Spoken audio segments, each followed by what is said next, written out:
Hey, how's it going? I'm Alex, and today I want to show you this Olympic dumbbells that this brand sent to me for this video. And I'm going to remove the plates that I have right here in this kind of like bar and just show it to you on a closer look. I'm going to just do it in one so I can show you the other one without the plates. But the bottom line is that this one, it is really nice to just do quick workouts because I have this big one. I also have the adjustable ones right here.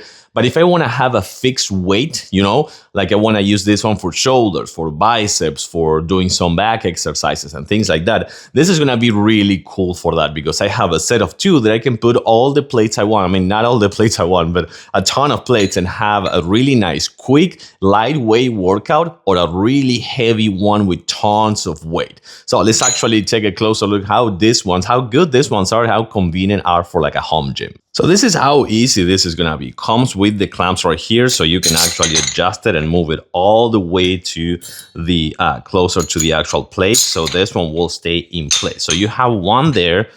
You can see that you can put a ton more of weight for sure. It has a really nice grip right here in the middle, I will say. So that's a nice grip for not to kind of like hurt the palm of your hand and things like that. But this is the most important thing, that it stays in place. So you have the two dumbbells ready. You can put a more weight, of course, but you have the two dumbbell ready just to exercise in your house as much as you want. So to me, this is pretty cool because I can just do some biceps, for example, some bicep exercises. That is really easy. I can do some other exercises. For example, I can do some shoulder as well. I can do some frontal shoulders. I can do some triceps. I can drop the other one and do some back as well. Everything with just these two dumbbells. I like it just because how convenient they are to use, how easy they are to set up, but also how good they are for a home gym.